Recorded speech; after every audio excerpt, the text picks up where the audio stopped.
कथा संवेद 19। मोहम्मद आरिफ की कहानी दिल पत्थर। टिप्पणी राकेश बिहारी की। स्वाभाविक किस्सागो मोहम्मद आरिफ का जन्म 5 जुलाई 1961 को सुल्तानपुर उत्तर प्रदेश में हुआ। वागर्थ के मई 2004 अंक में प्रकाशित कहानी फुर्सत, जो उनके कहानी संग्रह में दाम्पत्य नाम से संकलित है, से अपनी कथा यात्रा शुरू करने वाले मोहम्मद आरिफ के 3 कहानी संग्रह फूलों का बाड़ा, चोर सिपाही और फिर कभी, एक प्रतिनिधि कहानी संग्रह मैं और मेरी कहानियाँ, एक उपन्यास उपयात्रा तथा अंग्रेजी में 2 उपन्यास ड्रीमी ट्रैवलर और ब्रेक जर्नी प्रकाशित हैं। अपने समय की ऐसी त्रासदी जो अभी अतीत नहीं हुई है और जिसके चपेट में समाज का लगभग हर व्यक्ति तेज गति से आता जा रहा है, को किसी कथा या आख्यान में बदल पाना किसी कथाकार के लिए बड़ी चुनौती है। इस मुश्किल को मूर्त करने के लिए पूर्णतः प्रत्यक्ष यथार्थ के बहुत भीतर स्थित उन बारीक रेशों को पहचानने का हुनर चाहिए होता है जिसमें रचना की संभावनाएं मौजूद होती हैं। मोहम्मद आरिफ की कहानी दिल पत्थर की छोटी छोटी घटनाओं में रचना की उस चुनौती और रचनाकार के उस हुनर दोनों को महसूस किया जा सकता है। पूर्व कथा, कथा और उत्तर कथा के 3 हिस्सों में नियोजित इस वर्तमान कथा को अपनी त्रासदी से ज़्यादा उस त्रासदी के बावजूद और बीच स्थित उन मानवीय क्षणों और संवेदनाओं की पहचान के लिए पढ़ा जाना चाहिए जिसके खत्म होने को हम लगातार महसूस करते हैं। भय, असुरक्षा और जीवन मृत्यु की अभिसंधि पर स्थित कथा स्थितियों की सघनता के बीच कथाकार का सहज परकाया प्रवेश यहाँ पाठक और भोक्ता के बीच की दूरी को लगभग खत्म कर देता है। बाहर के अंधेरे और भीतर के उजाले की आपसदारी से विनिर्मित समय का धूसर जिस पारदर्शिता के साथ यहाँ दीप्त होता है, वही इस कहानी का हासिल है। तो आइए सुनते हैं मोहम्मद आरिफ की कहानी, उन्हीं की जुबानी, दिल पत्थर।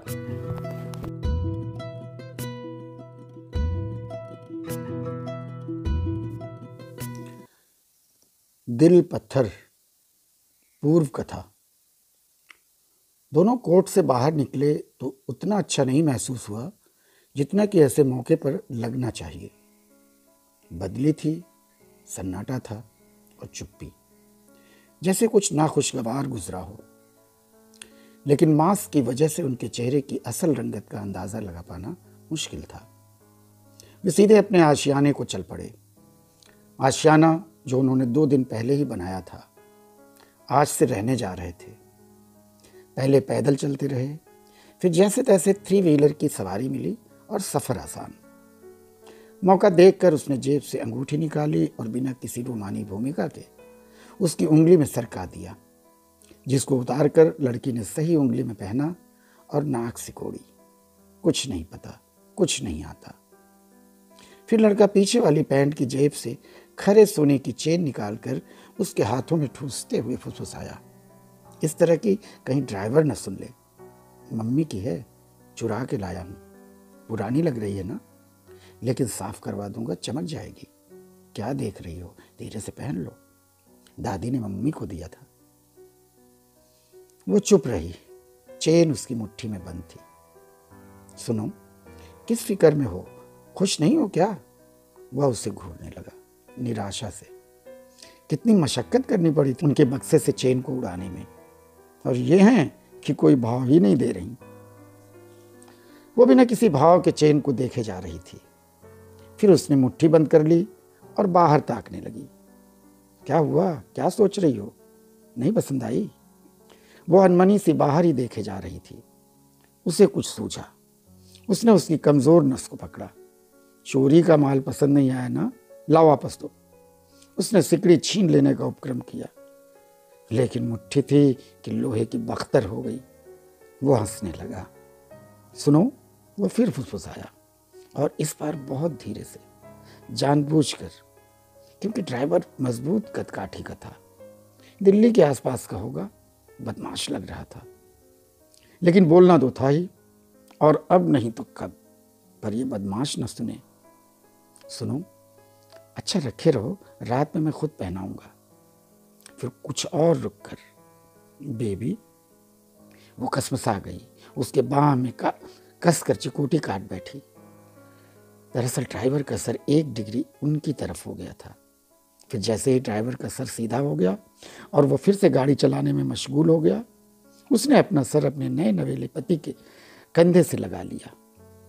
कुछ दूर और चलने के बाद लड़के को कुछ अटपटा सा लगा। लड़की आंखें बंद किए उसके कंधे से लगी हुई थी। इस बार उसने ड्राइवर की परवाह नहीं की। क्यों, तबीयत तो ठीक है ना? उसने उसी मुद्रा में कहा। नहीं, मेरी तबीयत ठीक नहीं लग रही। रास्ते में कुछ स्नैक्स, चादर, तकिए का गिलाफ, ताज़े फूल, प्राइवेट कपड़े, कॉन्डोम और चूड़ी का डिब्बा खरीदते हुए वे अपने ठिकाने पर पहुंच गए। पहुंचते ही उसने जो पहला काम किया वो था स्विगी। उसके बाद वो कमरा सजाने लगा। डिलीवरी बॉय 10 मिनट से ज़्यादा लेट हो चुका था और वो घड़ी देखे जा रहा था। इतनी देर कहाँ रह गया बंदा? वो चुपचाप बैठी उसे खींचते देखे जा रही थी। कॉल बेल बजी, लेकिन किसी ने शायद गलती से बजा दिया था। वो मुस्कुराई। क्या बात है, किस बात की जल्दी है? आ जाएगा, पूरी रात पड़ी है। चुप करो। वो बाथरूम की तरफ बढ़ गया। बाहर आया तो नहा धोकर फ्रेश था, तौलिया में नंगे बदन। पर उसने नोटिस नहीं किया। कुछ गुनते बैठी रही, फिर जैसे जगी। घर बात कर लूं? वो पाउडर छिड़क रहा था। चुप ही रहा। सोच रही हूं, अब तो बता दूं। उसने कहा, सोच लो, तुम्हारे घर वाले ज्यादा दूर नहीं रहते। ये जो फूल पत्ती और नए नए रिझाने वाले कपड़े खरीद कर लाई हो, धरे रह जाएंगे, खींच के ले जाएंगे तुम्हें वो लोग। अच्छा, छोटू से बात कर लेती हूँ, आप बोलो। उसने मोबाइल को एक हाथ से दूसरे हाथ में कर लिया। करूं? बुला लो, कमरे में सास सो जाएगा। चुप, तुमको मजाक सूझता है बस। जाओ, मैं किसी से बात नहीं करती। मेरा सर फट रहा है। मुझे मालूम है अब तुम्हें बहाने सूझ रहे हैं। खाना लगा रहा हूं, खाना खा लो, फिर सर दबा दूंगा। चलो हटो, बड़ा सर दबा दूंगा। क्यों? आज देखना कैसे दबाता हूं। वो मुस्कुराया। खाने के टेबल पर वो बस चुगती भर रही। न भूख लगी थी, न स्वाद आया, न सुगंध मिली। बेतरतीब सजे बेडरूम को उसने और सजाने की कोशिश की, पर बात बनी नहीं। वो आंखें बंद किए पड़ गई और धीरे से बुदबुदाई। बदन गर्म लग रहा है, देखो फीवर है। उसने सशंकित होकर उसे देखा। बोला, तुम्हारा वहम है, हाथ दिखाओ। देखो तुम थक गई हो, डिस्टर्ब भी हो, कोई बात नहीं, तुम सो जाओ, सुबह तक ठीक हो जाओगी। ऐसा करता हूं, मैं दूसरे वाले कमरे में सो जाता हूं। तुम सचमुच बीमार लग रही हो। अच्छा ऐसा करो, घर बात कर लो, हल्की हो जाओगी। कर लो बात, मैं चलता हूं, ठीक? वह उसके माथे पर हाथ रखता हुआ निकलने लगा। वो कुनमुनाई, प्लीज बुरा मत मानो, मुझे सचमुच फीवरिश लग रहा है। सुनो, मेरा मास्क दो और तुम भी पहन लो, जस्ट इन केस। उसने कंधे उचकाए और मास्क लेने चला गया। मास्क लेकर लौटा तो वो उठने की कोशिश करते हुए बोली, ऐसा करो, नीचे किसी मेडिकल स्टोर से थर्मामीटर और ऑक्सीमीटर ले लो, मेरे पर्स में पैसे हैं। जाओ प्लीज, थोड़ा प्रिकॉशन तो लेना ही पड़ेगा। उसने मास्क पहना, पैसे लिए और जाने के लिए मुड़ा। 2 कदम चलने के बाद फिर वापस मुड़ा। तो मैडम, सुहागरात कैंसिल ना? वह सोती सी लग रही थी, कुछ नहीं बोली। थर्मामीटर और ऑक्सीमीटर सामने वाले मेडिकल स्टोर में नहीं मिले, पीछे वाले में भी नहीं, बाएं और दाएं वाले में भी नहीं, दूर वाले में भी नहीं। गुम हो गई थी सारी मशीनें। वो भटकता रहा। पुलिस वालों को सफाई देते देते पैदल चलते चलते थक गया। जब लौटा तो रात के 2 बज रहे थे। गनीमत थी कि पुलिस वाले की मदद से ही मशीनें मिल गई। फीवर था 102। 2 घंटे बाद भी पैरासीटामॉल का कुछ असर नहीं हुआ था और ऑक्सीजन लेवल 97 से 90 पर आकर रुक गया था। कुछ देर तक वो गूगल पर रिसर्च करता रहा और जब वो पूरी तरह सोती सी लगी, वो भी दूसरी कमरे में चला गया और आदतन दरवाज़ा बंद कर लिया। अलग अलग कमरे में सोने के फैसले के साथ उनकी पहली रात कोविड के साए में बीतना शुरू हुई और लगभग 4:30 बजे सुबह, जबकि वो गहरी नींद में था, उसके दरवाजे को खुलवाने की कोशिश शुरू हुई और लगभग 5 बजे ठक ठक और एक कमज़ोर सी हाँफती आवाज़ ने उसे जगाने में कामयाबी पाई। वो झटके से उठा, दरवाज़ा खोला। वो पूरा हाथ फैलाकर मना करने की मुद्रा में पीछे हटते हुए बोली, बुखार नहीं उतरा, सांस और फूलने लगी है, दूर रहो, बहुत बेचैनी है, प्लीज़ डॉक्टर से बात करो या हॉस्पिटल ले चलो, मुझे कोरोना हो गया, मैं जानती हूँ, मैं जान रही हूँ, कोविड पक्का। बदहवासी में वो गिर पड़ी। वो नीचे भागा। क्या इत्तेफाक था कि जिस 3 व्हीलर वाले को उसने सोते से जगाया, ये वही था जिसने उन्हें पिछली शाम यहाँ ड्रॉप किया था। ये लोग स्मार्ट होते हैं, झट पहचान गया। क्या बाबूजी, क्या हुआ? एयरपोर्ट या रेलवे स्टेशन? चलिए, रेडी हूँ। उसने एक पल के लिए भी ये आभास नहीं होने दिया कि वो सो रहा था। उसने धीरे से कहा, हॉस्पिटल, हॉस्पिटल चलना है, जल्दी। ड्राइवर ने ऐसे देखा जैसे कह रहा हो, अरे शाम को तो अच्छे भले आए हैं, अभी क्या हो गया? कौन सी इमरजेंसी हो गई भाई? फिर वो जैसे कुछ समझते हुए झिझका, हॉस्पिटल? अभी हॉस्पिटल? उसने विनती की, हाथ बस जोड़ते जोड़ते रह गया, फिर भी आधा जुड़ ही गया। हाँ, हॉस्पिटल चलना है भैया, थोड़ी जल्दी कर सकते हो? क्या सोचने लगे? भैया अपने पैसे ले लेना, जो कहोगे दे दूंगा, मुझे जल्दी है। मुझे नहीं, पेशेंट ऊपर है, मैं बस लेकर आया। ड्राइवर ने स्टीयरिंग हैंडल से हाथ हटा लिए। बाबूजी ऐसा है, 1 मिनट इधर आओ। हाँ, आप देख लो, हॉस्पिटल उल्टे साइड है, मैंने स्टेशन की तरफ जाना है। ड्राइवर ने अपना मास्क चढ़ा लिया। वो बेतहाशा आगे भागा। आगे क्रॉसिंग पर खड़ा होकर बेसब्री से देखने लगा। कुछ नहीं, कुछ भी नहीं, एक चिड़िया तक नहीं थी वहां। अब क्या करे? 2-1 गाड़ियां जो उधर से पास हुई सभी स्टेशन की तरफ जा रही थी। कुछ स्लो हुई, रुकी, लेकिन हॉस्पिटल सुनकर आगे बढ़ गई। उसकी बेहाली का बस अंदाजा भर लगाया जा सकता है। और तभी पीछे से एक 3 व्हीलर उसके नजदीक आकर रुक गया। वही था, वही ड्राइवर। चलिए, उन्हें ले आइए नीचे। किस हॉस्पिटल चलेंगे? कहीं भी जगह मिलना मुश्किल है, बल्कि नामुमकिन है। कोई कुछ भी कहे, बहन जी को कोरोना हो गया, ऐसा लगता है, मुझे तो लग रहा है। चलिए। जब वे 3 व्हीलर में सवार हुए तो उसका ऑक्सीजन लेवल 89 था और फीवर 102.6। फिर भी वो नॉर्मल एक्ट करने की कोशिश कर रही थी। ऊपर ही उसने बता दिया था कि वही ड्राइवर है, तो उसने रुक रुक कर प्रतिरोध जताया। नहीं, उसके साथ नहीं जाना है, आदमी ठीक नहीं लग रहा था, अभी बहुत सुबह है, दिन भी अच्छे से नहीं निकला है, उसके साथ नहीं। उसी के डर से शायद उसने सांसों को संभाल रखा था। सीधे अपने बल बैठी और शायद कुछ खुद में ही बोलती भी जा रही थी। वे पहले सबसे बड़े हॉस्पिटल पहुंचे, उसके बाद उससे बड़े और उसके बाद उससे भी बड़े। मालूम हुआ कि इसमें बड़े लोग भर्ती हैं या फिर उनसे भी बड़े लोगों के लिए उनके बेड रिजर्व हैं। ड्राइवर को उसने बता दिया था, भैया जितने भी पैसे बनेंगे सब देंगे, बस एक बेड मिल जाए। लोगों ने जहां जहां बताया वे गए, बड़े से छोटे, फिर उससे छोटे और फिर उससे छोटे। अब दोनों को ही ड्राइवर पर पूरा भरोसा हो गया था। वह उसी के भरोसे उसे छोड़ हॉस्पिटल में जाता, पूछताछ करता, मिन्नतें करता, हाथ पांव जोड़ता। उतने में वो भी गाड़ी लेकर वहीं पहुंच जाता और उसके साथ वो भी अस्पताल वालों के सामने रिरियाने लगता। वे दोनों गाड़ी की तरफ इशारा करते, देखिए डॉक्टर साहब, देखिए सिस्टर, सांस नहीं आ रही है पेशेंट को, प्लीज़ ले लीजिए, बेड नहीं तो ज़मीन पर लिटा दीजिएगा, बस एडमिट कर लीजिए, फीस की कोई बात नहीं, बिल्कुल फिक्र न करें, हम एडवांस जमा कर देंगे, जितना कहेंगे। अंततः वे जीवन ज्योति अस्पताल पहुंचे। रिसेप्शन पर बैठी सिस्टर विनम्र थी, अच्छी भी। कुछ लोग, कुछ चेहरे, कुछ मौजूदगियां पहली नज़र में ही आपको भीड़ से अलग थलग दिख जाते हैं।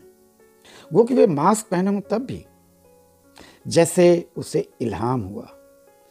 यहाँ और इनसे उसको मदद मिलेगी, ज़रूर मिलेगी। वह उन्हीं लोगों को बड़े गौर से देखे जा रही थी, एक को, दोनों को, तीनों को, और फिर एक को और दोनों को। वो जान रही थी कि वे उसके पास ही आ रहे हैं और वह उसने अपने आप को तैयार कर लिया था। सॉरी, रियली सॉरी, हम कोई पेशेंट नहीं ले रहे हैं और आपके पास पॉजिटिव सर्टिफिकेट भी नहीं है। हम मजबूर हैं, कर सकते तो हम आपकी मदद ज़रूर करते। बात नहीं बनी। इल्हाम का अब वो क्या करे? सिलेंडर, ऑक्सीजन, वेंटिलेटर, बेड और इंजेक्शन की बात तो थी ही, साथ में उन्हें पॉजिटिव होने का प्रमाण पत्र भी चाहिए होगा। उस पूरी भाग दौड़ में वो ड्राइवर तिनके का सहारा की तरह उनके साथ था।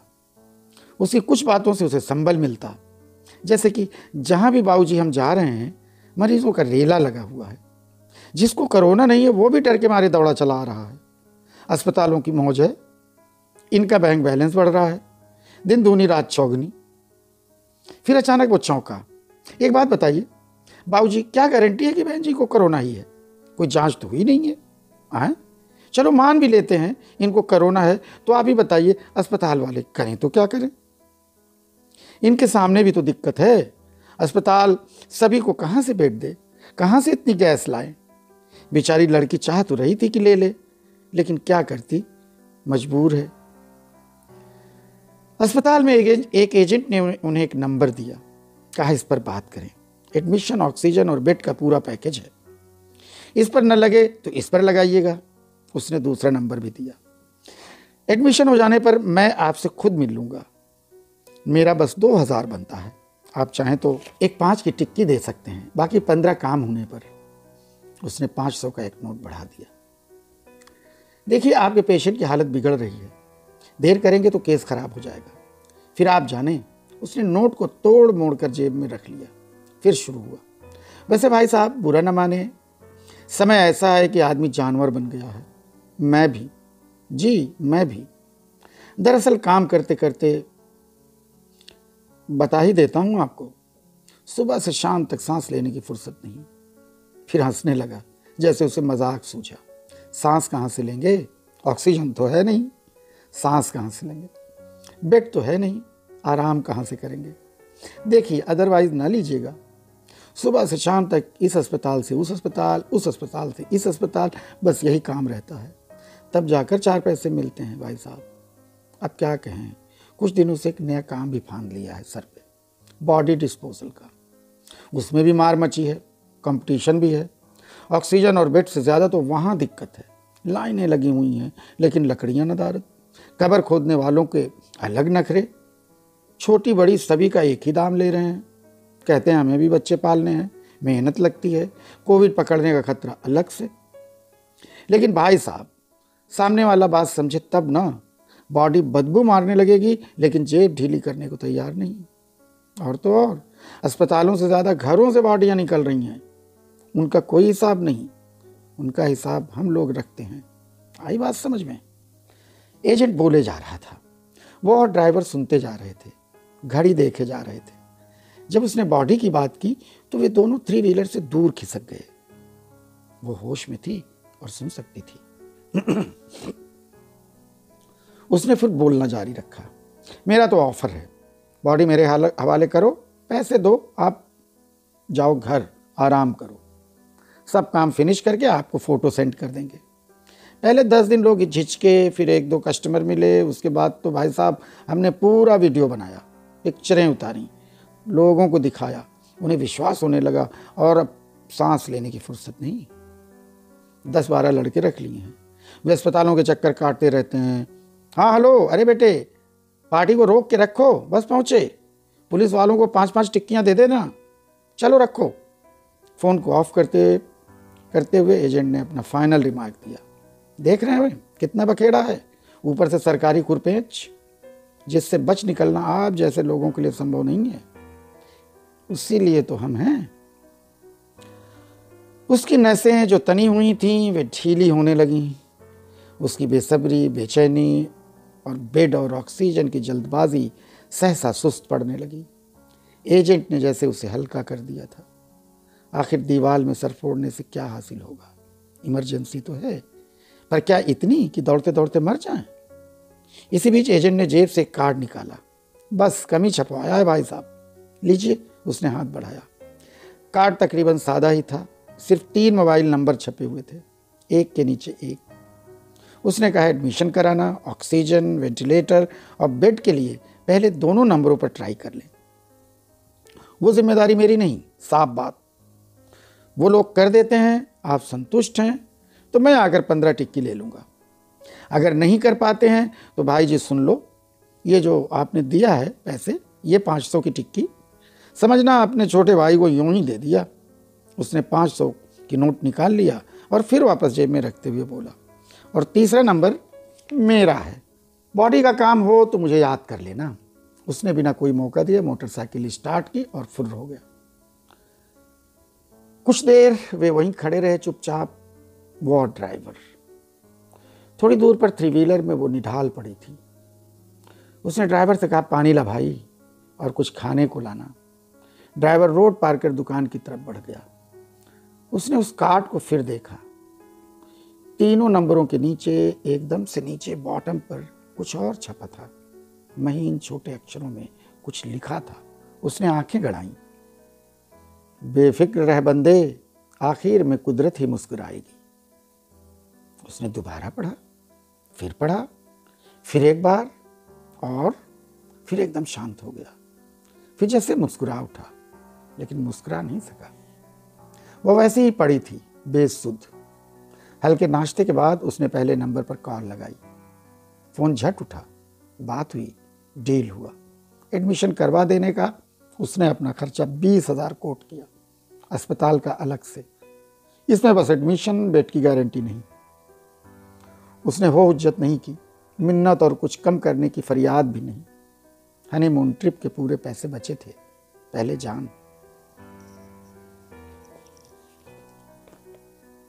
फिर सामने वाले ने कहा अस्पताल पहुंचो, हमारा लड़का पहुंच रहा है, कैश रेडी रखना। ट्रीटमेंट, ऑक्सीजन, बेड मिलने पर और उसका चार्ज अलग से अस्पताल को।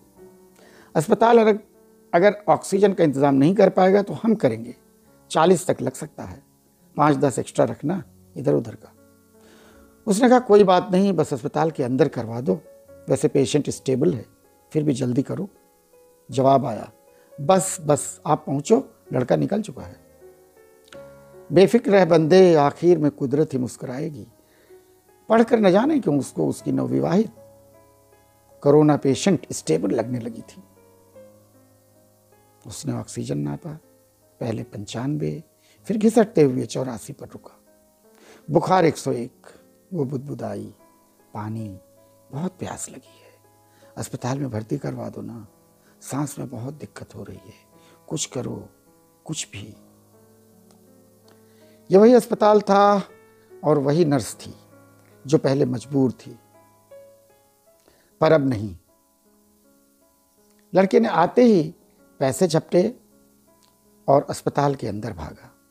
उसने गौर किया कि भागते भागते उस लड़के ने आधे या लगभग इतने ही पैसे अपनी दाहिनी जेब में सरका लिया। कुछ ही पलों में वो लौटा और उसी नर्स को कुछ बोलते हुए बाहर निकल गया। वार्ड बॉय, स्ट्रेचर, पेशेंट और नर्स और जीवन ज्योति अस्पताल।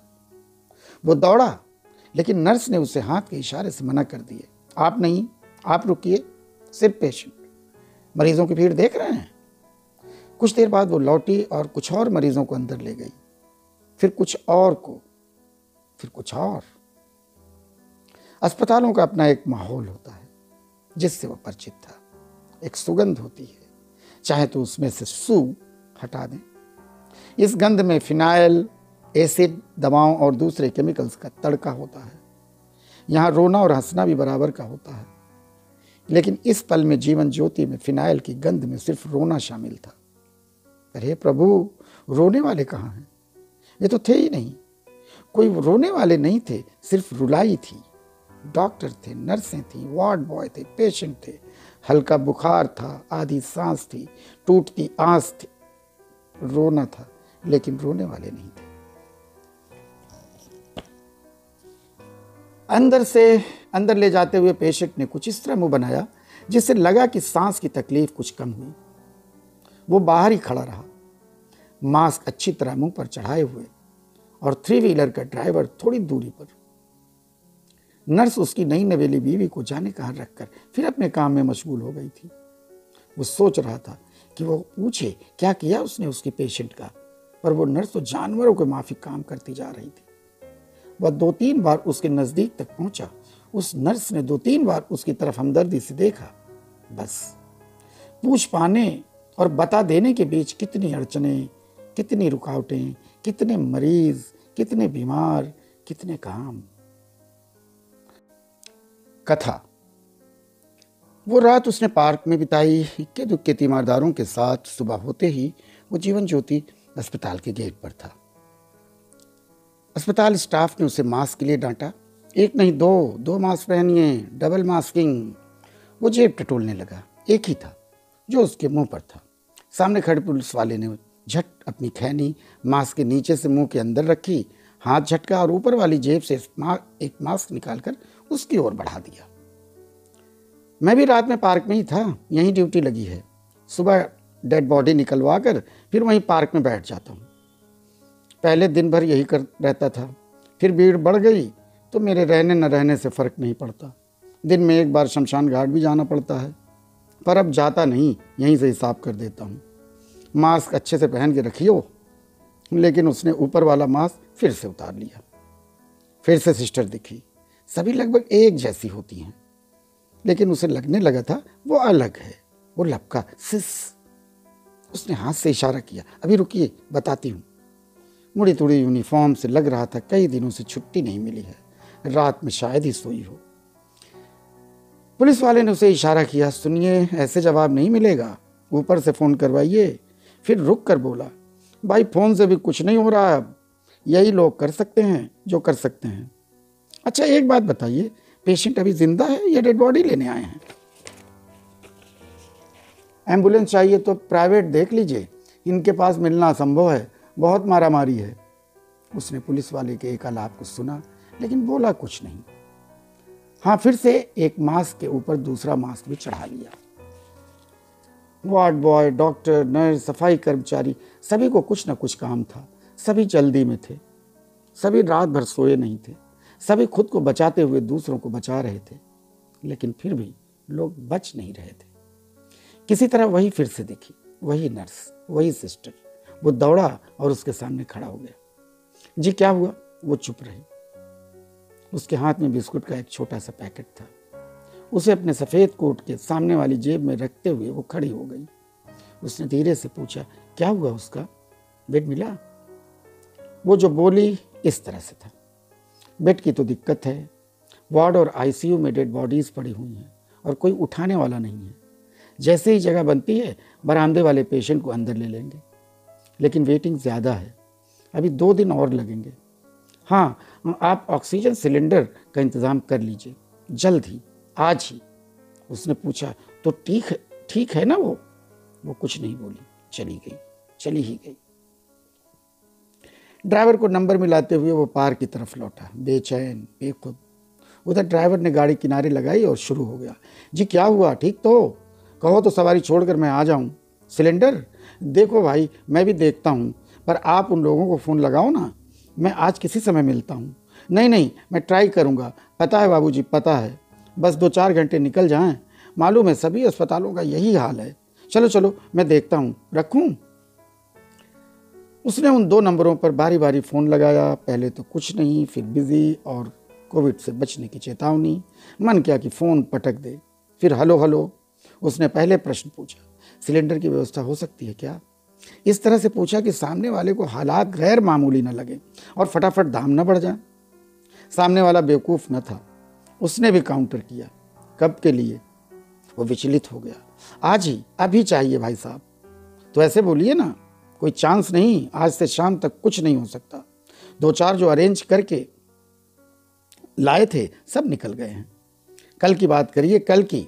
अब वो मिन्नत पर उतर आया। कुछ भी हो भाई साहब, बस एक सिलेंडर की तो बात है। अस्पताल वाले कह रहे हैं इमरजेंसी है, और आज ही। चुप्पी।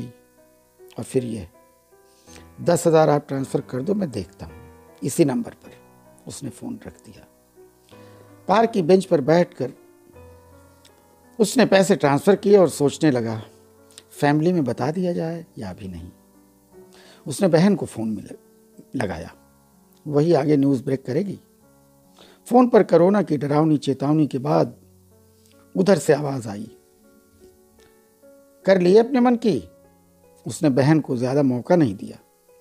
हाँ, सब कर लिए और अभी अस्पताल में है, कल सुबह से ही, इसलिए फ़ोन किया है। मतलब? इस मतलब में साफ साफ चौंकने जैसा कुछ था। वो चुप रहा, लेकिन बहन नहीं। अस्पताल में? क्या हुआ भैया? कोरोना हो गया है। मुझे नहीं, उसे। अरे नहीं।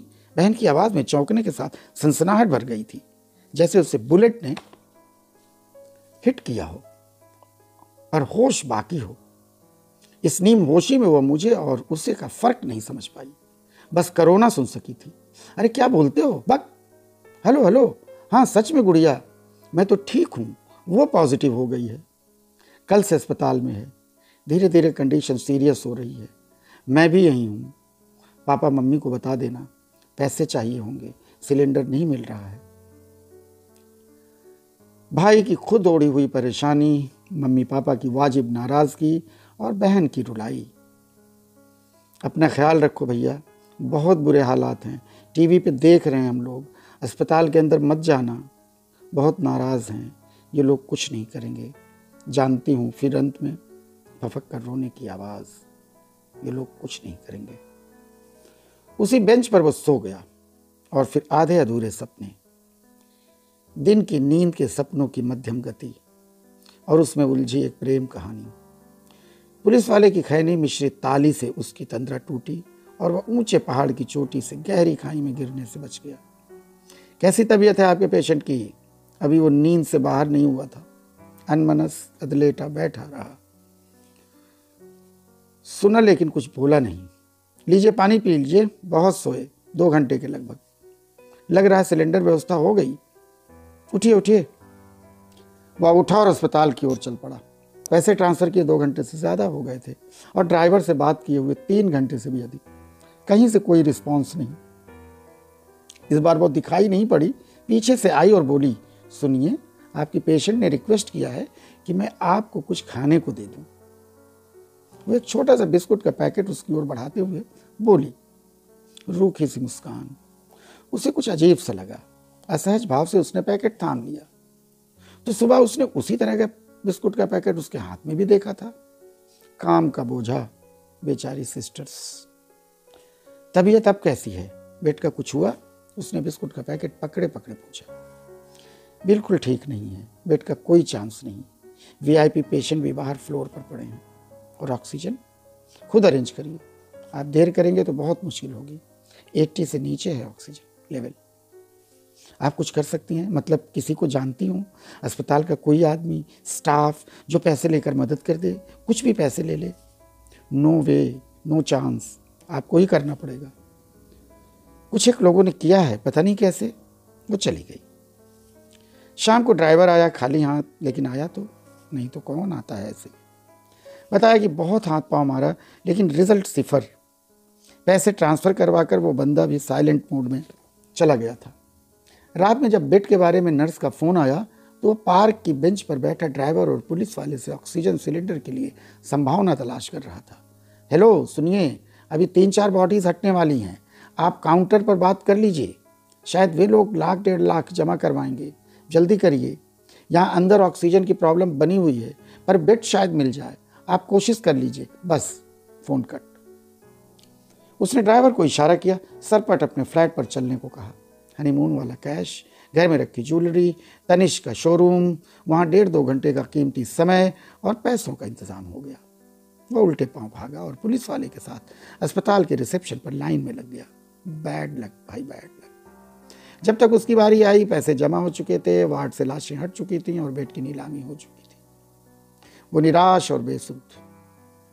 पुलिस वाले ने अपने स्तर से इधर उधर कोशिश की, कभी अंदर तो कभी काउंटर पर, कभी फार्मेसी में, कभी किसी वार्ड बॉय से तो किसी जूनियर डॉक्टर से। पर बेड था कि कूलर का फूल हो गया था। पैसे रुपए सोने चांदी से भी महंगा, जान से भी कीमती। उसने नर्स को फिर से ट्राई किया लेकिन फ़ोन नहीं उठा। कोई इतना भी काम करता है क्या भाई? फिर उसने अपने 3 दिन पुराने 15 वर्षीय साले को फ़ोन लगाया।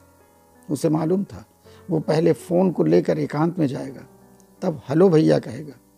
पूरे 1.5 मिनट के बाद आवाज़ आई, हेलो भैया कैसे हैं आप दोनों, शादी कर ली? वे साख्ता हंस रहा था। हाँ छोटू, सब हो गया, पर गड़बड़ खबर है। खबर तो हर तरफ गड़बड़ है, छोटू ने सुर में सुर मिलाया। नहीं नहीं, सुन ध्यान से, इसको कोरोना हो गया है, शादी के बाद से ही अस्पताल में है, आज 2 दिन हो गए, सीरियस है। क्या बोले, कोरोना? छोटू गड़बड़ा गया था। हाँ बे सुन, कोरोना हो गया इसको, अभी बोलना नहीं घर पे किसी को, मैं खुद डायरेक्ट बात करूंगा, चल फ़ोन रखता हूँ। वो बेंच पर एक तरफ बैठा था, दूरी बनाकर दूसरे छोर पर पुलिस वाला। वो पौवे की छुटकी बोतल से नीट ही पी रहा था, बूंद बूंद। यही टाइम था जब उसके फ़ोन की घंटी बजती थी और उसकी बीवी फ़ोन पर होती थी और स्पीकर ऑन। रोटी खाई? हाँ खा ली, कब की, अब पी रहा हूँ। छोड़ दे पीना शरीफ आदमी, छोड़ दे। चुप कर, खाना पीना तो चलेगा ही, नहीं तो मर जाऊंगा। एक तो तू भी पास नहीं है। अरे मैं तो नहीं तो लेडीज सिपाही तो होगी ना रात में तेरे साथ ड्यूटी में। छोड़ छोड़, लेडीज सिपाही को उसका बॉयफ्रेंड ले गया मोटरसाइकिल पर बिठाकर, अभी 1 घंटे में छोड़ जाएगा, फिर वो अस्पताल के अंदर ड्यूटी करेगी, मैं तो अकेला ही पार्क में पड़ जाऊंगा। क्यों, तू नहीं आ सकता 1 घंटे के लिए घर? वो चुप रहा। आजा, हफ्ते भर की ड्यूटी कर रहा है, अपनी सोच नहीं तो मेरी सोच। आजा रे बाबू, मार पड़े कोरोना को। इससे आगे उनकी बात नहीं हो पाई। बड़ा साहब आ गया था मोटरसाइकिल से, उसके पीछे लाठी लिए कांस्टेबल बैठा था। दोनों ने पार्क का एक राउंड लिया, उसको कुछ हिदायत दिया और निकल गए। पुलिस वाले ने एक भरपूर घूंट लिया और बहकने लगा। मास्क का अता पता नहीं था। भाई साहब, मैं तो कोरोना फरोना नहीं मानता, बात कुछ और ही है इसमें। क्या बात है? वो बिना रुचि लिए बोला। अस्पतालों का पैसा बनाने को बहाना, और कुछ नहीं। उसको छोड़िए, अब देखिए कितने दिनों से घर नहीं गया हूँ। अब बेचारी जनानी सोचती है इधर गुलछर्रे उड़ा रहा हूँ। लीजिए पीजिए, आप भी लीजिए, कोई परहेज तो नहीं। अब तो जो होना है होगा ही, हो ही रहा है, रोज ही लोग जान से हाथ धो रहे हैं। मैंने किसी को ठीक होकर जाते नहीं देखा। पीजिए पीजिए। उसने बोतल लेकर मुंह में लगा लिया। 2 से 3 घूंट में खत्म, लेकिन कारगर चीज थी। बेड और ऑक्सीजन से थोड़ी देर के लिए निजात दिला गई। क्या कह रही थी आपकी जनानी कि 1 घंटे के लिए चले आओ? क्यों नहीं चले जाते? अरे भाई, इतनी कड़ाई के साथ ड्यूटी नहीं की जाती, घर में भी तो कोई ड्यूटी है। जाइए अभी जाइए। वहां से रास्ता दिखाने लगा। बीवी अकेले और आप यहाँ पड़े हैं, बीवी किसी के साथ भाग जाएगी। पुलिस वाला होश में था, होशियार और समझदार और तजुर्बेकार भी। वो नौजवान की स्थिति भी समझ रहा था। लेकिन आप तो सचमुच बुरे फंसे। हाँ भाई, 2 दिन पहले शादी किया, शादी क्या किए, बस अस्पताल में उल्टे सिर गिरे, बेड और ऑक्सीजन का जंजाल। ये तो साफ अन्याय है। शादी के बाद आनंद लेना था, मतलब कि मज़े करना था, और आप बेचारे यहाँ अकेले पत्थर की बेंच पर। लाइए, कुछ 1-2 बूंद बची है। बिल्कुल भी नहीं बची थी। पुलिस वाले ने जिस तरह से उसे कुरेदा और शराब की एक अदद घूंट ने जिस तरह अपना काम किया था कि उसे नींद घेरने लगी। वह सोते जागते सो ही गया वहीं पत्थर की बेंच पर। फिर वही उलझी प्रेम कहानी, पारिवारिक बंदिशें, सरकारी खौफ, लुका छिपी, भागा हुआ लड़का, भागी हुई लड़की, कोर्ट मैरिज, सुहाग रात की तैयारी, महज तैयारी, सुहागन का अस्पताल ट्रिप, हनीमून बजट, बजट से ऑक्सीजन और बेड का इंतज़ाम की नाकामयाबी। एक एक कर रील चलती रही। यह भी कि पुलिस वाले की बीवी अपने आदमी को सहवास के लिए आमंत्रण दे रही है और वो इस नियामत से कैसे महरूम रह गया है। ऑक्सीजन और जिंदगी का रिश्ता इतना गहरा था, इस बात पर तो कभी ध्यान ही नहीं गया था, बस पढ़ा भर था। यह बात अब विज्ञान की किताबों को चीर फाड़ कर बाहर निकल आई थी। ऑक्सीजन के सांचे पर सांसों का ताना बाना इस कदर कसा फंसा होता है, ये तो किसी ने समझाया ही नहीं था। और फिर उसके लिए एक बेड की भी आवश्यकता होती है। लेकिन यह तो चौतरफा किल्लतों का गुनहगार मौसम था। अभी सोकर उठा ही था कि वही नर्स आ गई। सिविल में थी, अच्छी लग रही थी, लेकिन एक बार की पहचान में नहीं आई। उसने अपनी साइकिल किनारे खड़ी की और वहीं से मुस्कुराई। यहीं सोए क्या आप रात में? वो कुछ समझता कि वो पास आ गई। बैठूं? उसने बेतकल्लुफी से पूछा। जी, उसने एक तरफ हटते हुए कहा। अभी क्वार्टर से कुछ सामान लेने जा रही थी, आपको देख रुक गई। 2 घंटे का ऑफ मिला है। हंसने लगी। मेरी पेशेंट की रात कैसी बीती? अच्छी नहीं, बिल्कुल भी। इन्फेक्शन बढ़ गया है। बेड और ऑक्सीजन का कुछ हो सकता है, सच बताइए। आई कैन पे, वो बोला। उसने मुंह बनाया, ऐसे जैसे बेड और ऑक्सीजन सुनते सुनते कान पक गए हों। पेशेंट आपकी कौन है? मेरी कौन है? जैसे चौंका। जी, मेरा मतलब कौन है? आप क्या सोचती हैं? नहीं, मैं ऐसा सबसे नहीं पूछती। सच तो यह है कि पहली बार उत्सुकता हुई है। वो चुप रहा। मेरा मतलब वाइफ है, सिस्टर है, फ्रेंड है या गर्लफ्रेंड? इस बीमारी में कोई भी किसी को लेकर आ रहा है। कोई ज़रूरी नहीं घर वाले हों, बस इसलिए पूछी। खैर छोड़िए, कल मैंने अपने मन से बिस्किट आपको दे दिया था, लगा भूखे होंगे। उसने उसे घूरा। अच्छा जी, वाइफ कह सकती हैं, वाइफ है मेरी। कह सकती हैं मतलब? नर्स की जिज्ञासा बढ़ी। जवाब देने से पहले उसने तौल लिया कि बात करने में कोई बुराई नहीं, आगे इससे मदद ही मिलेगी। मतलब कि बस 2 दिन पहले शादी हुई, कोर्ट मैरिज। वो चुप रही। वो नर्स नहीं थी। वो बेड और वेंटिलेटर की किल्लत से जूझने वाली सिस्टर नहीं थी। वो सिविल ड्रेस पहनकर एक आम लड़की में तब्दील हो रही थी। कोरोना था तो मैरिज क्यों किया? रुक जाते। रुकने का समय नहीं था। भागे फिर रहे थे तो यही एक रास्ता था। उस दिन कोई सिम्टम नहीं थे। बस शादी की पहली रात में जब हम सोने की तैयारी कर रहे थे तो अचानक तबीयत बिगड़ी। अरे हाँ, घर वाले? उसने रूखी हंसी बिखेरी। लड़की आगे नहीं बोली। बहुत शुक्रिया, बहुत धन्यवाद, मेनी थैंक्स आपकी हमदर्दी के लिए, मेरी वाइफ का केयर करने के लिए, बिस्कुट के लिए। ये सब वो बोला नहीं, पर वो हंसने लगी। नहीं, ऐसी बात नहीं। दरअसल मुझे ऐसा ही कुछ लगा था कि आप एक लड़की के लिए फाइट कर रहे हैं। ओह, और आप कब से हैं इस अस्पताल? 2 महीने से। आज ठीक 2 महीने हो गए। उससे पहले? उसने बात बढ़ाने के लिए बात आगे बढ़ाई। पहली ज्वाइनिंग है, ट्रेनिंग से सीधे यहाँ। शादी मेरी भी फंस गई। वो खिलखिला पड़ी। फंस गई यानी आपकी तरह शादी हुई, कोर्ट मैरिज नहीं, शादी प्रॉपर हुई। उसके 1 महीने के बाद ज्वाइनिंग डेट थी, लेकिन तुरंत बुला लिया। ये दूसरी वाली वेव आ गई थी। ज्वाइन तो करना ही था, सो आ गई दूसरे ही दिन पर उसने जोर डाला। तब से उसने बात फिर आगे बढ़ाई। तब से लगातार ड्यूटी कर रही हूँ, सांस लेने की फुर्सत नहीं। तो फोन से ही टच में रहती होंगी? हाँ, घर दूर है तो कोई दूसरा रास्ता नहीं। शायद अगले माह छुट्टी मिले। फिर दोनों चुप रहे। शादी फंस जाने की कॉमन चुप्पी। चलती हूँ, आप अपने लेवल से बेड और वेंटिलेटर के लिए लगे रहें।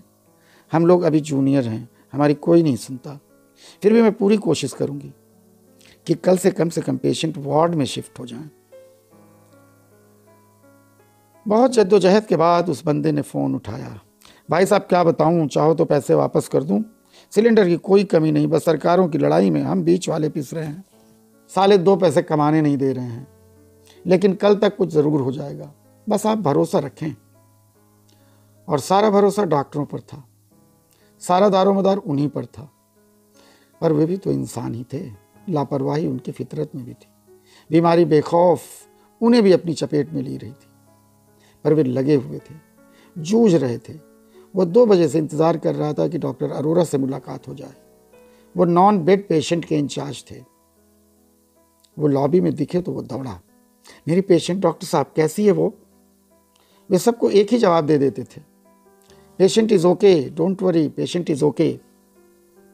और उसका अर्थ होता था, घबराइए मत, बिल्कुल ना घबराइए, सांस चल रही है अभी भी। ये उस समय की दास्तान है जब वे जो एक अदद हॉस्पिटल बेड के लिए दर बदर भटके और अंततः मुंह मांगी कीमत देकर सफल रहे। लेकिन यही वे भी थे जो सांस के लिए झोला भर रुपए के साथ दर बदर भटके पर न आस मिली न सांस। एक श्रेणी उनकी भी थी जो बिना पैसे के ही भटकते रहे, उनका क्या। इन दोनों ने आधी सैलरी से भी इतना कुछ बचा लिया था कि हनीमून पर जा सके। 1 लाख से कुछ कम में ही 4 दिन और 3 रात का पैकेज उन्होंने महीने भर पहले ही सहज लिया था। मालदीव इस कीड़े से मुक्त था, लेकिन मालदीव की बारी नहीं आई। उन्हीं पैसों के साथ वो फिर से लाइन में लगा था। 10 लोग एक साथ मरे थे तो जगह खाली हुई थी। इस बार 1 लाख में उसे बेड मिल गया, लेकिन सिर्फ बेड, वेंटिलेटर की गारंटी नहीं थी। सांस को अपने भरोसे छोड़ दिया गया था। शाम को उसने घर पर फोन किया। छोटू ने उठाया, लेकिन उसकी माँ ने बात किया। क्यों फोन किया, अब क्या चाहिए? वो तैयार था। उसने बिना रुके कहा, हमने शादी कर ली कोर्ट में, लेकिन उसी रात उसे कोरोना हो गया। हॉस्पिटल में है, सीरियस है, ऑक्सीजन नहीं मिल रही है। ऐसा नहीं लगा कि सुनकर मां सन्न हो गई हो। अरे कोरोना? वो बोली कुछ नहीं। चुप्पी, फिर चुप्पी, एक और चुप्पी। वो कुछ सुनना चाहता था, लेकिन मोबाइल से छन छन कर टीवी न्यूज उस तक पहुंच रही थी। कोरोना की भयावह स्थिति का आंखों देखा हाल चल रहा था। बेड, वेंटिलेटर, शमशान, तरह तरह के आंकड़े उस घर से निकलकर उसके कानों में भर रहे थे। चुप्पी बरकरार थी। न्यूज आती जा रही थी लगातार। एंकर के इशारे पर संवाददाताओं की आवाजें और जगहें बदल रही थीं, लेकिन खबर वही थी। फिर लगा कि किसी ने मोबाइल को छुआ। छूने की आवाज भी खबरों के साथ उसके कानों में पहुंची। मोबाइल के साथ कुछ कुछ हो रहा था। शायद इस हाथ से उस हाथ में लिए जाने की कवायद हो रही थी। फिर एक तराशी हुई, शराफत से सराबोर लेकिन गैर मुलायम, सधी हुई मर्दानी आवाज उसके कानों में पड़ी। ठीक है, रखिए, फिर ना करिएगा। लेकिन उसने किया। उसी नर्स ने सुबह मिलकर गई थी। उसके बाद ये फोन, हेलो हेलो, बेड मिल गया, शिफ्ट करके मैं आ रही हूं, आप वहीं पार्क में रहिएगा, उसी बेंच पर, नहीं तो मुझे ढूंढने में दिक्कत होगी। आपकी पेशेंट का मैसेज है, आपको देना है। उसने पूछा कब तक आ रही हैं? जवाब में वो हंसी, बस 8-10 पेशेंट शिफ्ट करना है, पहले क्वार्टर जाऊंगी, चेंज करूंगी, आ जाऊंगी। वो फिर हंसी। वो बेंच पर बैठकर इंतजार करने लगा। इक्के दुक्के तीमारदार ही वहां थे, बाकी शाम ढलते ढलते रात बिताने चले जाते थे। वो पुलिस वाला आज फुल बोतल लेकर आया था। पीना शुरू नहीं किया था, लेकिन दिन भर की कमर तोड़ ड्यूटी के बाद रात में कुछ आराम मिल जाने की प्रत्याशा ने असर दिखाना शुरू कर दिया था। भाई जी, क्या हाल है आपकी जनानी के? हमारी तो घर में तड़प रही है। बेड मिला क्या? उसने बता दिया। चलिए, जल्दी मिल गया, नहीं तो आज तो 10 बॉडियां निकली हैं। 3 को तो बेड भी नसीब नहीं हुआ था, 2 जनरल वार्ड से और बाकी 5 आईसीयू से। 2 अपने डॉक्टर भी चल बसे इसी अस्पताल के। वो सुनता रहा। लीजिए, आज आप पहले पीछे दिन भर हलकान हुए होंगे। आज दिन में मैं शमशान घाट पर था। अब दिक्कत यह है कि बिचौलिए सब काम गड़बड़ कर रहे हैं। भाई, हम सब मनुष्य हैं, मरे हुए व्यक्ति का भी सम्मान होता है। पैसे की लालच में सब गड़बड़ हो रहा है। जिसको अच्छे से कब्र खुदवा कर गाड़ना चाहिए, उसको औने पौने जला दे रहे हैं, और जिसको पूरे क्रियाक्रम से जलाना चाहिए, उसको गाड़ दे रहे हैं। उसने 2 घोट ली और बोतल फिर से पुलिस वालों को लौटा दिया। कोई देखने वाला नहीं, परिवार वाले भी क्या करें, सबको जान प्यारी है। हाँ, आज एक अच्छा परिवार आया। घर के लगभग सभी सदस्य अंतिम क्रिया में शामिल थे। मैंने बस थोड़ी सी मदद कर दी, न करता तो उनकी लंबी वेटिंग लग जाती। और अच्छी बख्शीश दिया उनने, शरीफ लोग थे भाई। अच्छा, उसने बस इतना ही कहा। आप भी हिम्मत वाले हैं सर जी, लगे हुए हैं, यमराज के हाथों से छुड़ा के ले जाएंगे अपनी पत्नी को, आप लगे रहिए। उसने 2-4 घूंट लिया और बोतल बेंच के नीचे रख दिया। अब रात में, और तभी उसका फ़ोन बजा। शायद उसकी जनानी का था, और वो हेलो हेलो कहते हुए उठ गया। वो आई पैदल ही, साइकिल से नहीं। फिर से सिविल ड्रेस में थी, टॉप और घुटनों से भी लंबा स्कर्ट। गुड इवनिंग सर, उसने धीरे से कहा, शायद हंसी भी। सर, वो हंसा धीरे से कि खाली वो सुन सकी। बैठूं? कहकर वो दूरी बनाकर बैठ गई। शिफ्टिंग हो गई? हाँ, और उन्होंने आपसे मिलना चाहा है। क्या ये संभव है? मतलब कि मैं अंदर वार्ड में जा सकता हूँ? मैं कोशिश करूँगी, आप 2 बजे आइए। वो चुप रहा। फिर उसने तबीयत के बारे में पूछा, वेंटिलेटर और ऑक्सीजन के बारे में, 2 डॉक्टर जो मरे थे उनके बारे में। उसने सबके बारे में बताया, ख़ास तौर से ये कि बिना ऑक्सीजन के पेशेंट मर रहे हैं और क्राइसिस कितनी गंभीर है। लोग मोबाइल पर अपने मरने से पहले की वीडियो बनाकर भेज रहे हैं, अपनी ही मौत पर लाइव कमेंट्री दे रहे हैं। फिर उसने कहा, मरने की कोई भी मर सकता है, मैं खुद मर सकती हूँ। दोनों डॉक्टर कल तक जिंदा थे। उसने नर्स को एक बार की देखा, उसका मास्क उतरा हुआ था। वो अच्छी लग रही थी। ठीक है, कल आप 2 बजे आएंगे? चलूं मैं? ये लीजिए। खड़ी होते हुए उसने एक छोटा सा डिब्बा उसकी ओर बढ़ाया। क्या है ये? उसने ना हाथ बढ़ाया ना अपनी जगह से हिला। आपका डिनर। यहाँ कुछ नहीं मिलेगा। उसने डिब्बे को बेंच पर रख दिया। और आप? उसने औपचारिकता की। वो खिलखिलाई। अभी जाकर पकाऊंगी, आज मेरी बारी है, इसीलिए जल्दी छुट्टी मिल गई है। फिर नाइट ड्यूटी है। वो अपना मास्क चढ़ाने लगी। ओह, उसने लंबी सांस छोड़ी। हाँ, और सुनिए, खाने के वक्त मास्क उतार लीजिएगा। उसे समझने में एक पल लगा। हाँ ज़रूर। वो बेसाख्ता हंस पड़ा और धीरे धीरे मास्क को नीचे कर लिया। उसने देखा, मुस्कुराई और बोली, ज़्यादा मत डरिए। अगर सिर्फ 2 लोग हों और एक ने मास्क पहना हुआ है, जैसे कि अभी मैं, तो दूसरे को खतरा नहीं होता। ठीक है, बस आपको देखना चाहती थी, अब चढ़ा लीजिए। मैं चली। वो चली गई। उसके जाने के बाद पुलिस वाले ने बताया कि घर से फ़ोन था। उसके बड़े भाई अंबाला में कोरोना के भेंट चढ़ गए थे और भाभी हॉस्पिटल में थी। बच्चे घर पर अकेले थे।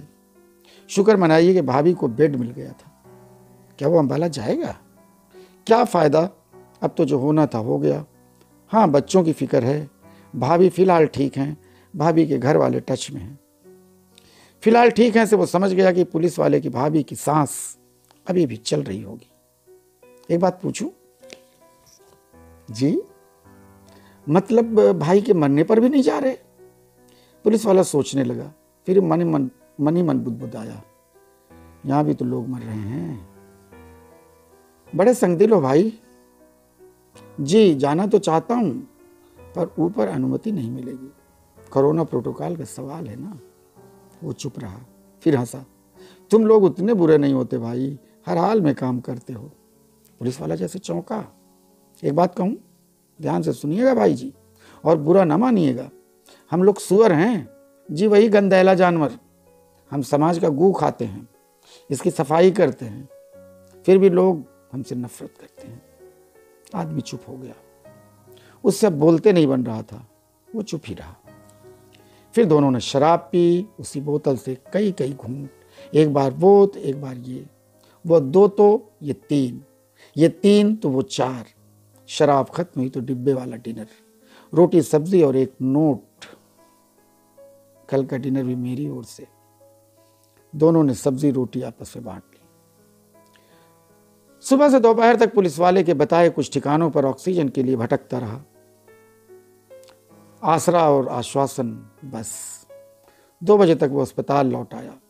वो वहीं मिल गई, ठीक गेट पर। आप ही को देख रही थी।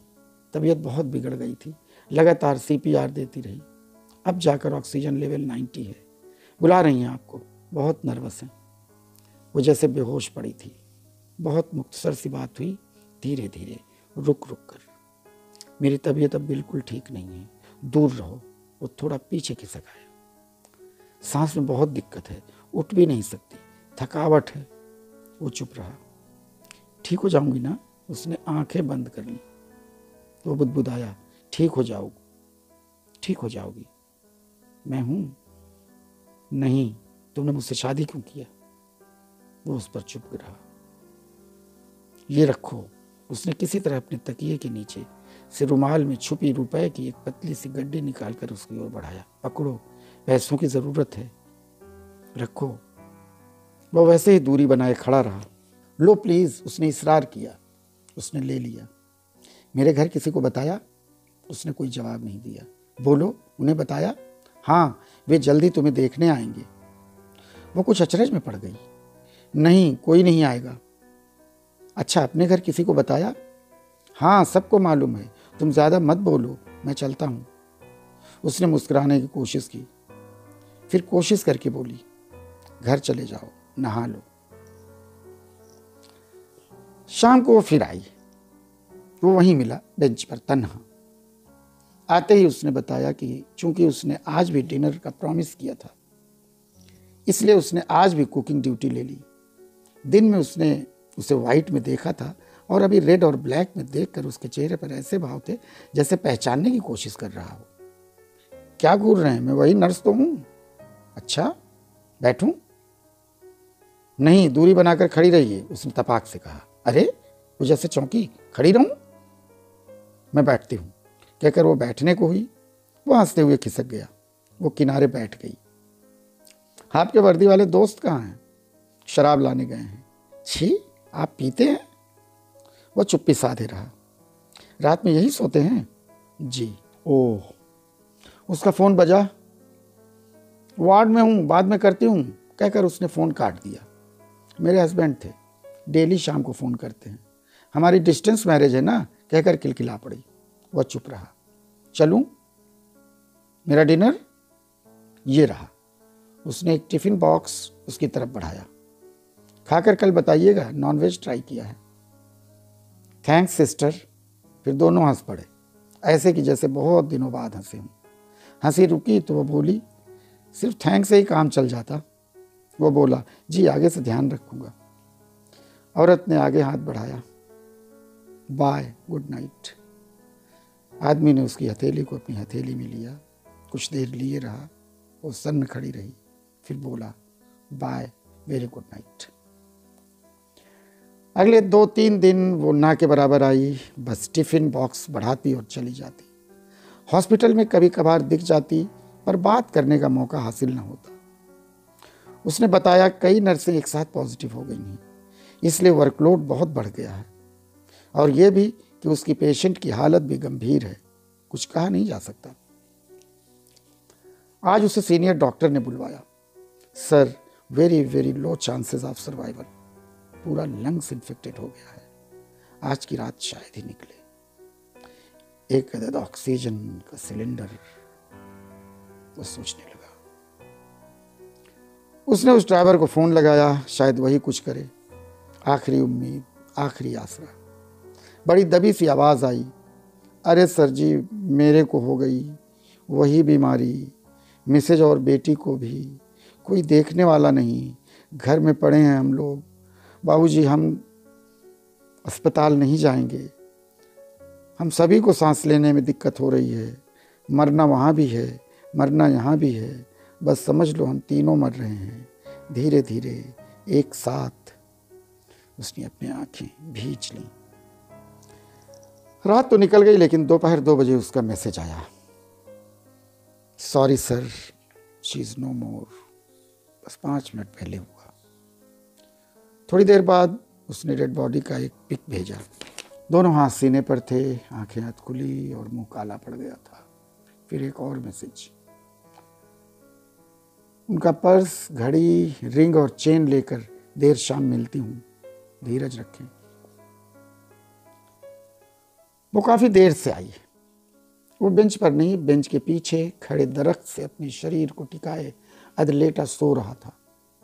उसने वहीं खड़े खड़े उसे देखा, फिर इधर उधर नजरें दौड़ाईं। ब्लैकआउट जैसा समा था। वो नीचे उतर गई। वो गहरी नींद में था। शराब की बोतल उसके बाजू में और अधकुला दिखाया चिप्स का पैकेट उसके सीने पर, जो उसकी गहरी सांसों के साथ ऊपर नीचे हो रहा था। वह चुपचाप खड़ी अगल बगल के दरख्तों को देख रही थी, असमंजस में कि क्या करे, कैसे उसको जगाए, उसकी अमानत सौंपे और चली जाए। उसको आसमानी मदद मिली। उसके फ़ोन की घंटी बजी और उसने बजने दिया। हबी कॉलिंग। दोबारा उसने फ़ोन वाला हाथ उसी दरख्त की तरफ फैला दिया और फ़ोन को बजने दिया। वो कुनमुनाया, आंखें खोली, उसे देखा, बोला कुछ नहीं, बस देखता रहा। वो खड़ी थी, बिना कुछ बोले, बिना कुछ किए। उसके एक हाथ में वही पर्स था जिसे वो पहचानता था। उसमें उसके वाइफ की घड़ी, अंगूठी और चेन थी। चली गई वो? उसने उसी तरह लेटे लेटे पूछा। चुप्पी और चुप्पी। फिर धीरे से, हाँ, आज 1:30 बजे दिन में, उसने खड़े खड़े जवाब दिया। कैसे? लास्ट में क्या कुछ हो गया था उसको? ऑक्सीजन बहुत डाउन हो गई थी। क्या किसी ने कुछ भी नहीं किया उसको बचाने के लिए? नहीं, कुछ भी नहीं किया जा सका। क्या करते? वो चुप रहा कुछ देर। तुमने भी नहीं? वह बिना बोले खड़ी रही।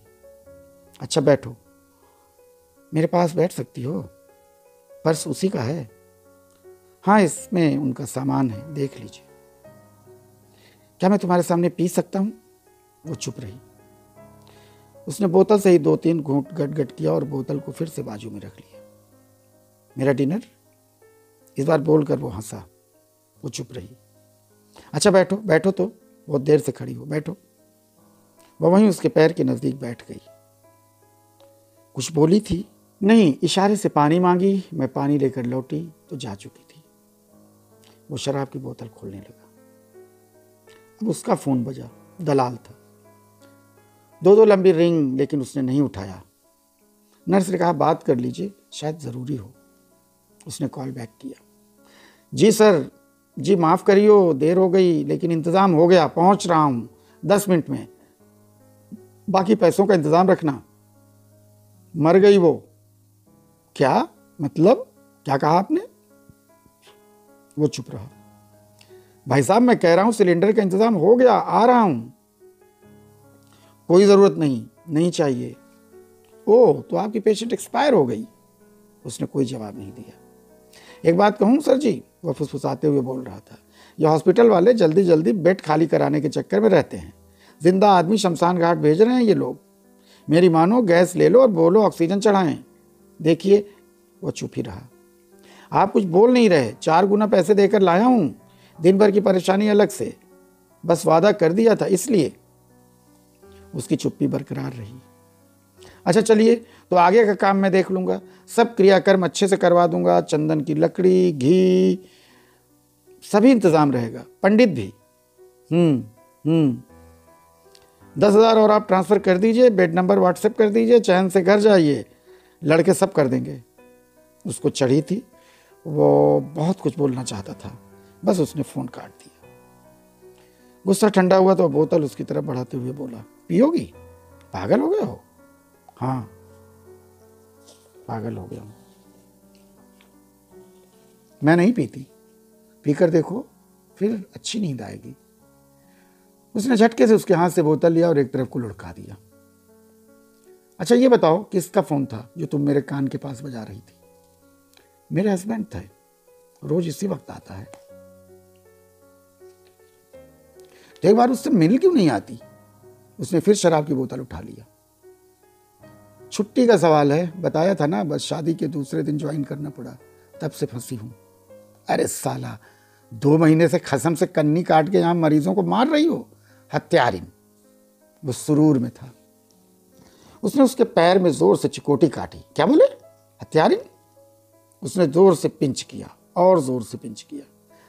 हत्यारिन, हत्यारिन, उसने पैर खींचते हुए कहा। पैर में नाखून गड़ रहे थे। वो आगे बढ़ी, उसके एकदम करीब पहुंच गई। उसका नखवार जारी रहा जब तक कि आदमी ने हार नहीं मान ली। कुछ देर वह चुप लेटा रहा। वो भी उसी के नजदीक बैठी रही, हाथ उसके पैर पर धरे।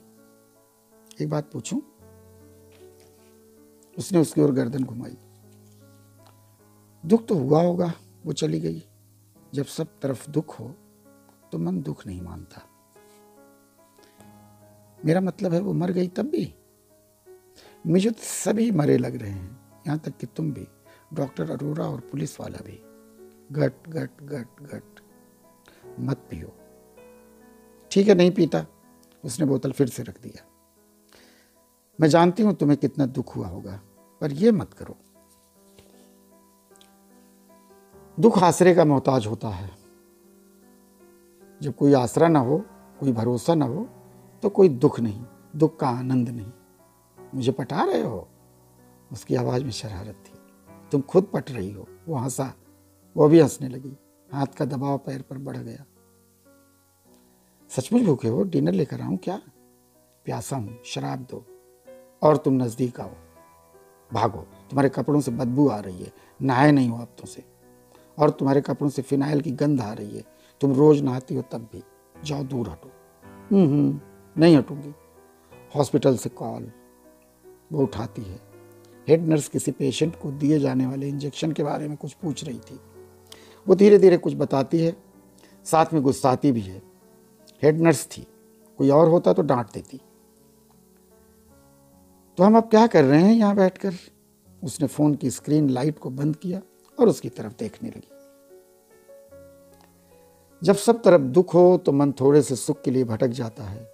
लॉकडाउन तोड़ रहे हैं और क्या, और करीब आओ। वह चुप रही।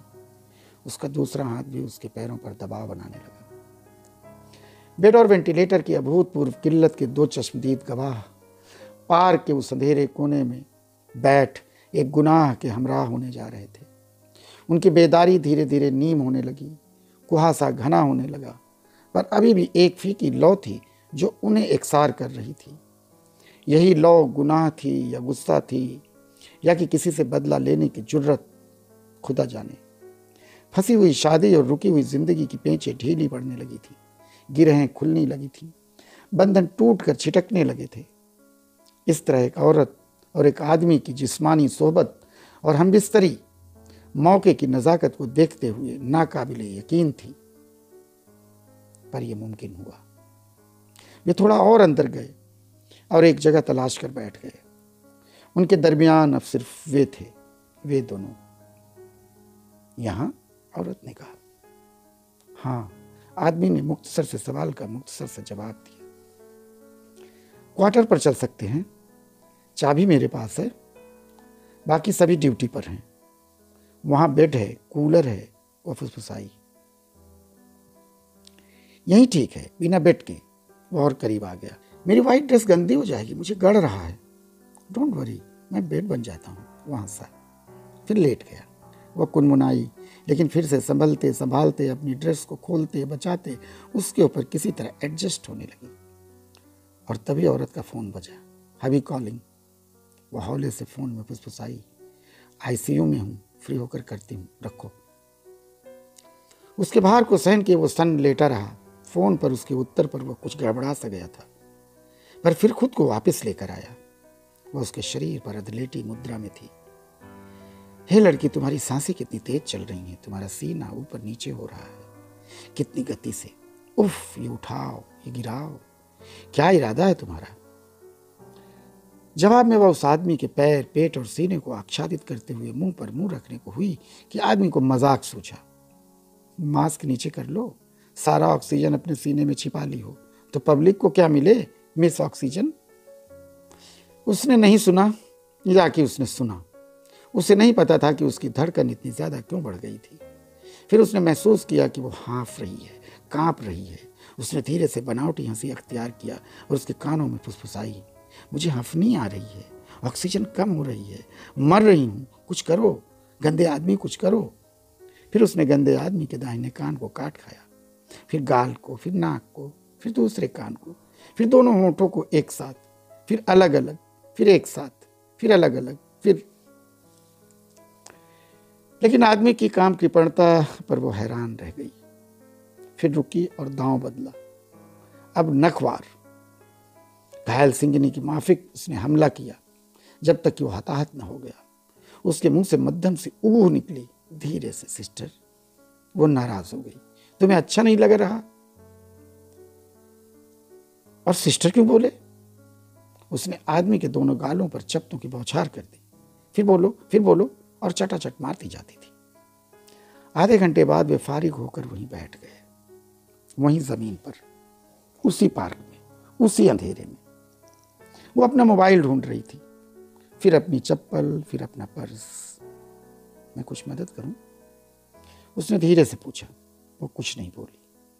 खुले बालों का जूड़ा बनाने लगी, इतनी जल्दी जल्दी जैसे गुस्से में हो। वो समझ रहा था।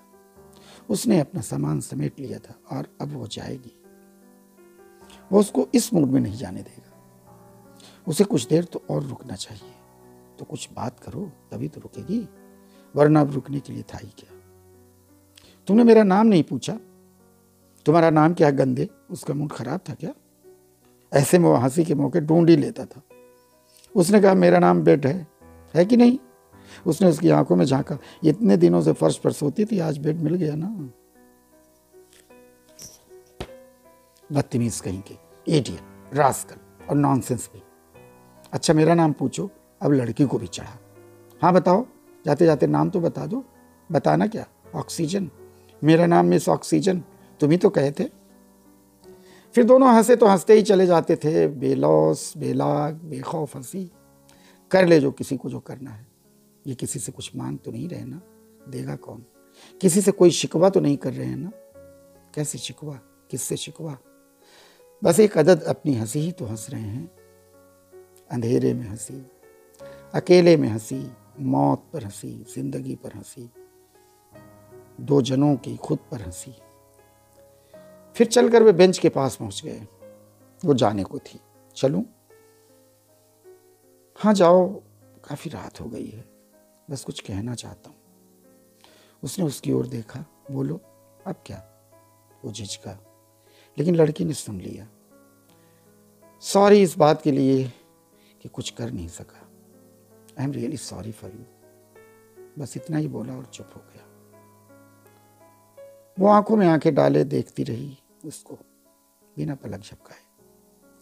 आदमी अभी भी कुछ झिझका सहमा सा था उसके सामने। उसने धीरे से उसके दोनों हाथों को अपने हाथों में लिया। Never mind, I can understand. फिर रुकी, फिर बोली, and don't think about that ever again. चलती। वो अभी भी उसका हाथ पकड़े हुए था। उसने धीरे से अपना हाथ छुड़ाया, मास्क पहनी और चली गई। रात चढ़ाई थी, कुदरत अपने पूरे शबाब पर थी। जैसे अब, बस अब मुस्कुराएगी। पार्क में सोए दरख्तों को सहलाता हुआ एक झोंका आया, ठंडा और खुशबूदार। ऊपर चांद चमक रहा था, तारे टिमटिमा रहे थे, बादल के निशान नहीं। वो सफेद ड्रेस पहने चली जा रही थी। उसने एक बार भी पीछे मुड़कर नहीं देखा। कहानी अभी खत्म नहीं हुई। वो वापस गया, शराब की बोतल लाया, जी खोल कर पिया और पुलिस वाले का इंतजार करने लगा। कुछ ही देर में वो अपनी जनानी से फोन पर लुका छिपी करता हुआ आ पहुंचा। अगले रविवार घर जाने का वादा करके वो अपने 4 दिन पुराने मित्र की तरफ मुखातिब हुआ। क्या हाल है आपके पेशेंट का? ऑक्सीजन का कुछ हुआ? आज सुबह भी 10 एक बॉडियां निकली हैं। सब भगवान भरोसे है। कौन सी बीमारी है भाई? कोहराम मचा रखा है इसने। हमको तो लगता है चीन सब कुछ करवा रहा है। अचानक उसकी नजर बोतल पर गई। अरे पूरी पी लिया। वो शांत बैठा रहा। पुलिस वाले ने उसके कंधे पर हाथ रखते हुए कहा, आपका डिनर बॉक्स आया, खाइए खाइए, अकेले अकेले। वो कुछ नहीं बोला। पुलिस वाले ने उसे गौर से देखता रहा। फिर सशंकित होते हुए धीरे से पूछा, क्या हुआ? कुछ हुआ क्या? क्यों चुप है? कल सुबह उसकी बॉडी भी निकलेगी। उसकी लाश वहीं वार्ड में पड़ी है, बेड नंबर 8। उसने शराब की बोतल को हाथों में नचाते हुए कहा। मतलब? पुलिस वाले का हाथ उसके कंधे से एकदम से हट गया। वो चौंक गया था। क्या हुआ? क्या कह रहे हैं भाई?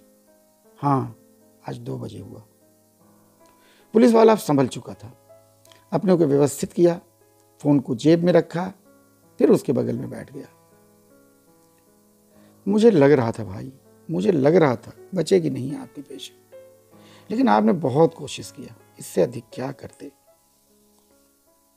मैं कल नहीं आऊँगा, आप देख लेना। ये लीजिए।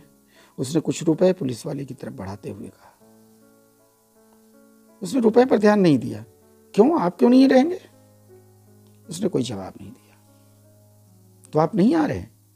कहा तो। क्यों भाई, डरते हैं?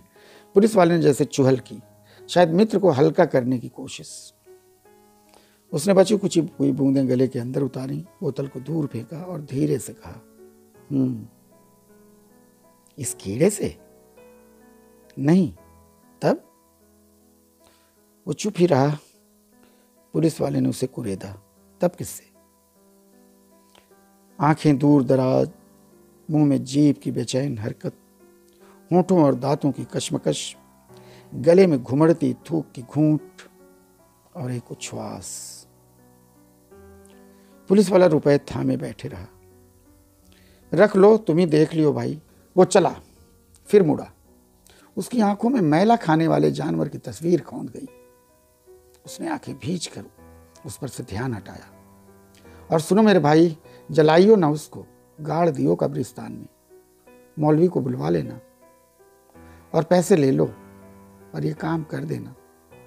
तुम्हारे ऊपर भरोसा है। उसने कुछ और रुपए निकाले। पुलिस वाले ने हाथ के इशारे से उसे मना कर दिया। ना ना, बहुत है, हो जाएगा भाई। फिर उसके दिमाग में कुछ चमका, कुछ रजिस्टर हुआ और मुंह से बेसाख्ता निकला, हैं? ऐसा? अरे कब्रिस्तान, मौलवी। वो बिना लड़खड़ाए आगे बढ़ गया।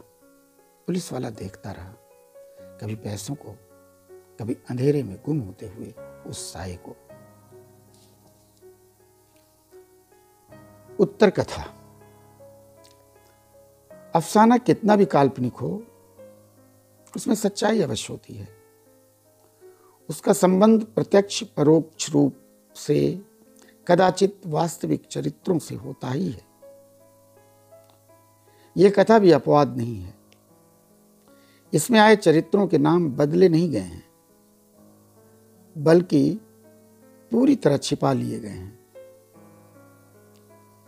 पुलिस वाला अपने वादे का सच्चा निकला, लेकिन मदिरा पीकर सोने और ड्यूटी में लापरवाही बरतने के आरोप में सस्पेंड हुआ। ड्राइवर ठीक होकर फिर से रोड पर है और वो किसी मरीज को अस्पताल तक ले जाने के पैसे नहीं लेता। आदमी ने अपने बचे पैसों से ऑक्सीजन सिलेंडर की व्यवस्था कर जरूरतमंदों तक पहुंचाया। उस दिन रात में जाने के ठीक 16वें दिन उस नर्स की कोरोना से मौत हो गई। धन्यवाद।